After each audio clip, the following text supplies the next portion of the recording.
Hey guys, Corey here with Ike'sOutdoors.com. Here this evening I want to do a product review for you guys on the Pursuit single pin slider sight from Trophy Ridge. There's two groups of guys, it seems like, anymore when it comes to sights. You got the group of guys that they want all the technology in the world built into their sights, and then you got the other group that just wants to keep it just as simple and basic as what they can. I kind of lend myself towards the latter of the two. I'm a big fan of the KISS method. Keep it stupid simple. I just, when the moment of truth comes and you got your heart beating through the top of your head and you're trying to judge distance, you got so many things going on.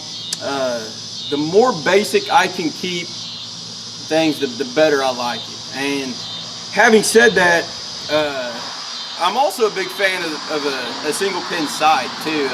So I guess I'm not just totally in the caveman category, but I do like single pin slider sights. But I also don't necessarily need all the bells and whistles when it comes to hunting.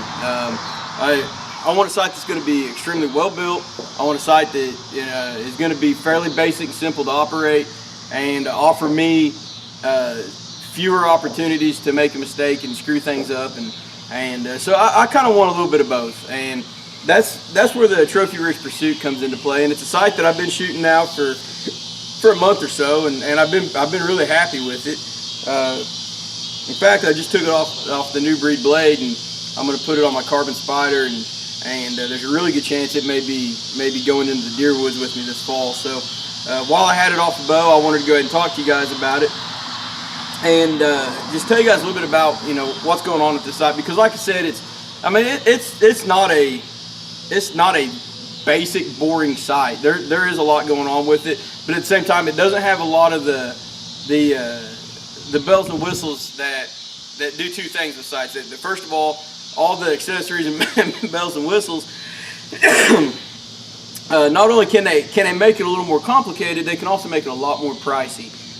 So this sight, it doesn't have a lot of that. It's a lot more simple to use, and it's a lot more economical than some of the other sights. So if you guys can't afford or don't want sights that's got all the latest technology built into them, but you do want a well-built single pin slider sight, please pay attention to this review, because this is a sight that I think you guys are going to be interested in. So starting out, the Pursuit, just like any other React sight that I've ever done a review on or been around, this one's really well built. It's just metal everywhere. There's no plastic that's going to be a weak link and break or anything like that. Just a real solid built sight with really good machining. You guys will notice it is considerably smaller than the React 1. It's also considerably lighter. So those of you that were concerned with the weight of the React 1, that's another reason why you might want to check this sight out. I didn't weigh it. I have no idea what it weighs, but I can tell you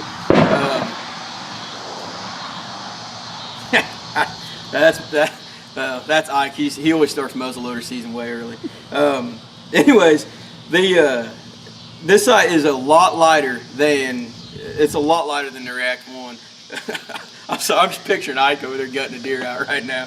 Anyways, it's just a really light sight that's extremely well built. I don't know how else to put it. As far as the necessities that are in a sight, the things that I really want in a sight is I want good fiber optic, and I want if it's a slider sight, I want all the moving parts to move fluidly, quietly, and I want a second and third axis adjustment. And beyond that, I can pretty much work around whatever else it has or doesn't have, but as long as it's got those features, and that's myself personally speaking. But this sight's got all that. This sight fits the bill. It's got all the things that I really want in a sight, and then some. It's got your second and third axis adjustment. It's got 14 inches of 0.19 fiber optic. And 14 inches doesn't sound like much, and when you compare it to some of the other sights out there, 14 inches really isn't that much. But what I can tell you is the 14 inches of fiber optic is more than enough to keep this pin bright enough to use in low light conditions, and that's really what we're after. That's the whole point in having the extra fiber optic, and it does that. It's summertime. It's July 5th today. Congratulations to Ike for killing his first muzzleloader deer of the year today. But it's July 5th, it's hot, and all of my shooting has been of an evening when it's cooling off, and it's been low light. And I've never once had any problems with the brightness of the pins. So 14 inches of fiber optics more than enough. If you do get lower light conditions and you need it, it does have the rheostat light on it. The batteries in this one were dead when I got it, so I'm going to blame Ike for that one too, because he had this sight playing with it before I got it, and I think he might have left the light on and killed the batteries. But anyways, I'm a big fan of the Trophy Ridge rheostat light because it's not just on or off. It's adjustable. You can turn it on and have it really dim all the way up to super bright. So a big fan of that. It's got the glow ring on the back side of the, well, if you're looking at it, it'd be on the front side of the side housing, which is super important. As we know, low light conditions, you're looking through your peak, you need to be able to see your side housing, make sure everything's lined up right. All that doesn't mean anything though if you can't see your sight tape, because if you can't tell what distance you've got your sight dialed into, it does you no good to be able to see your sight housing. Because of that, the sight tape also glows in the dark, which I think is really, really cool. To sight this in, it's real simple.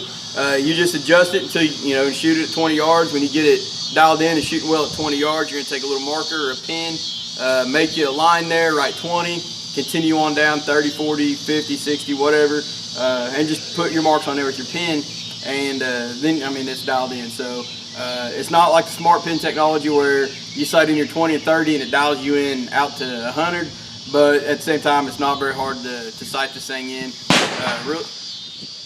Follow-up shot. Yeah, Ike, he's iffy with the muzzleloader. Anyways, really, really happy about the glow-in-the-dark sight tape. The adjustment knob on this to adjust your sight up and down. Take this gold knob and you'll back it off. And when you do that, and you just slide it up and down.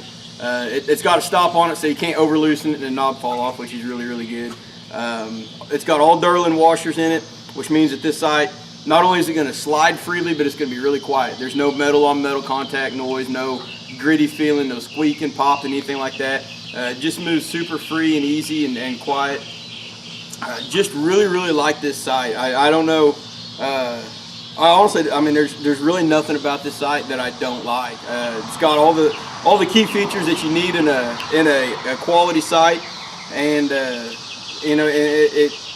they held back some of the technology that gets the prices on some of these sites jacked up there. So it's just a really good offering from Trophy Ridge, and it's something that I wanted to share with you guys and do a review on. So if you guys are interested in a simpler to use single pin slider sight, or a more economical single pin slider sight, give the Trophy Ridge Pursuit a look. I don't think you guys are going to be disappointed. I know I haven't, and I just wanted to share it with you guys. So anyways, I'm going to get off here and go see if Ike needs help tracking that July 5th muzzleloader kill of his. And for more product reviews and how-to videos, head on over to ikesoutdoors.com and check us out. Thanks.